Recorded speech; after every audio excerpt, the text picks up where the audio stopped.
Bonjour tout le monde, bienvenue sur ma chaîne. Mon nom est Isabelle, je suis auteure, conférencière, blogueuse et j'adore partager des enseignements spirituels de façon colorée. Aujourd'hui, en parlant de couleurs, je porte un chandail que j'ai déniché dans une friperie que j'adore. J'adore le chandail et la friperie et je vous encourage à faire de même parce que c'est très bon pour la planète. J'ai un blog à ce sujet si ça vous intéresse, intitulé Soulful Couture. D'ailleurs, j'ai partagé aujourd'hui mes adresses préférées dans la province de Québec. C'est pas juste dans ma région, j'ai des adresses un peu partout avec des trouvailles extraordinaires. Si jamais vous êtes en voyage, vous allez pouvoir, vous aussi, dénicher des trésors. Alors aujourd'hui, une courte capsule inspirée de mon livre Splendeur. J'ai ouvert une page au hasard pour trouver un enseignement, quelque chose à partager avec vous aujourd'hui. C'est comme ça qu'il y a beaucoup de gens qui me disent qu'ils lisent mon livre de cette façon-là. Ils ouvrent le livre à une page quelconque et c'était le message qu'ils devaient lire ce jour-là. Alors aujourd'hui, je suis tombée sur le deuxième exercice à la page 176 sur la mission de vie. J'adore parler de la mission de vie parce que pendant longtemps, moi, j'étais pas alignée avec ma propre mission. J'étais pas alignée avec ce que je suis venue faire ici. Bien au contraire, j'étais désaxée. J'avais choisi une carrière pour montrer ma valeur aux autres, à aller chercher une espèce de validation extérieure, quand au fond, dans mon cœur, j'étais une artiste, j'étais une personne qui aimait s'exprimer, qui aimait faire du théâtre, qui aimait faire plein de choses. Et j'ai mis ça de côté parce que je pensais que c'était ce que la société, ma famille, mon environnement s'attendait de moi. Donc, si vous êtes en période de questionnement, de transformation, de changement, n'ayez crainte, je suis là pour vous épauler. Je suis passée à travers ça plusieurs fois dans ma vie et je suis ici pour vous dire que c'est pas nécessaire de sombrer quand on est en période de transformation, bien au contraire. C'est une période pour aller à l'intérieur de soi, de se poser les bonnes questions pour se rediriger vers la bonne place et la bonne place pour nous.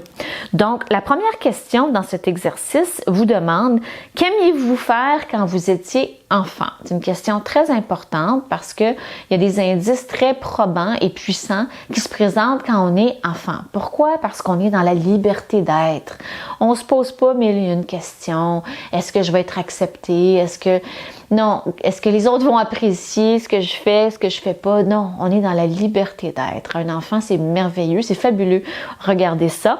Donc moi, quand j'étais jeune, quand j'étais enfant, j'aimais jouer à la professeure, j'écrivais au tableau, j'aimais écrire des histoires, j'aimais monter des spectacles avec mes cousines et j'aimais aller fouiller dans la boîte à ma mère, la boîte de costumes. Elle avait une boîte dans le sous-sol où je pouvais aller piger des chapeaux, des tabliers, des robes et j'adorais vraiment, vraiment ça. Donc, c'était des indices sur ma mission de vie, ce que je suis venue faire ici, ce que j'aime encore faire. Et donc, regardez, demandez à vos proches qu'est-ce que vous aimiez faire quand vous étiez enfant. Ensuite, qu'est-ce qui vous distinguait du reste des enfants à l'école? Alors, moi, j'aimais faire des spectacles, des talent shows. J'avais pas froid aux yeux, pas du tout. Et j'aimais m'habiller de façon farfelue. On avait un habit, on avait un ensemble qu'on devait mettre au collège et moi, j'apportais des accessoires un petit peu ludiques des fois, un petit peu trop. Les professeurs appréciaient pas toujours la saveur, mais je me mettais des choses dans les cheveux, j'avais des lunettes, j'avais des accessoires comme des broches comme ça. Je portais des broches que ma mère me prêtait parce que je voulais rajouter ma propre saveur à mon uniforme d'école. Que faites-vous quand personne ne vous regarde? Quel site web visitez-vous pendant vos pauses café? Alors ça, c'est un indice très, très, très puissant. Quand j'étais avocate et que je me sentais pas nécessairement à la bonne place, même avant mon grand questionnement, le midi ou dans mes pauses café, j'allais sur des sites web qui parlaient de mode. J'allais voir les blogueuses mode, Garance Doré, ce qu'elle faisait. Je trouvais ça extraordinaire qu'elle combine les photos de mode avec sa plume originale.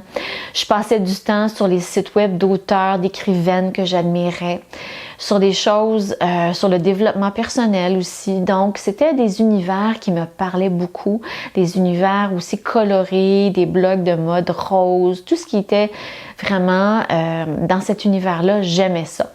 Donc, regardez, où est-ce que vous allez sur votre pause café? Allez-vous sur des sites de sport, de musique? Allez-vous sur des trucs de collection pour collectionner des antiquités? Peu importe ce qui vous passionne, la cuisine, regardez ça parce que c'est un indice sur votre passion et votre mission de vie. Qu'est-ce qui vous vient facilement? Une autre question. C'est pas nécessaire de se casser la tête. Notre mission de vie, c'est quelque chose qui nous vient facilement. On n'a pas besoin vraiment de forcer. C'est quelque chose qu'on aime faire et qui nous vient facilement. Quel est le symbolisme de votre nom? J'ai fait beaucoup de recherches là-dessus. J'avais eu cette formule-là, cet indice-là de la part de Rebecca Campbell, une femme que j'admire beaucoup, une auteure australienne qui écrit sur le développement personnel, la spiritualité et la transformation. Et elle disait que notre nom est très symbolique. Alors, le nom Isabelle, ça veut dire connecté au grand esprit divin.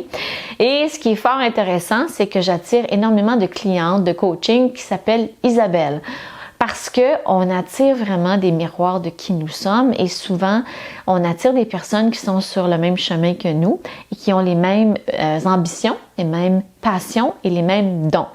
Donc, Isabelle, ça veut dire connecter au grand esprit. On canalise l'information. On est des canalisatrices du divin et votre nom est très symbolique. Alors, faites une recherche sur Internet et vous allez trouver quelque chose, peut-être une perle rare. Ensuite, quelle est votre date de naissance? La numérologie peut en dire long aussi sur votre mission de vie. Qu'est-ce que vous êtes venu faire? Racontez votre histoire. Transformez vos blessures, vos traumatismes et vos déceptions en enseignement pour aider la guérison des autres.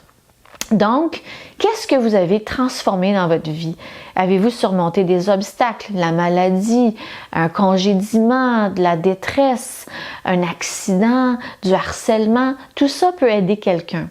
Alors, notre histoire peut aider les autres. C'est ce que j'ai fait avec mon livre Splendeur. J'ai raconté mon histoire d'avocate insatisfaite, frustrée, près d'un burn-out et comment j'ai transformé ça pour devenir écrivaine et ensuite coach spirituel.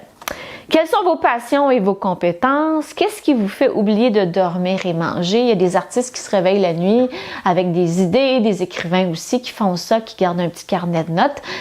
Qu'est-ce qui vous empêche de dormir? Vous regardez jamais l'heure quand vous faites ça. Ça en dit long sur votre passion et votre mission de vie.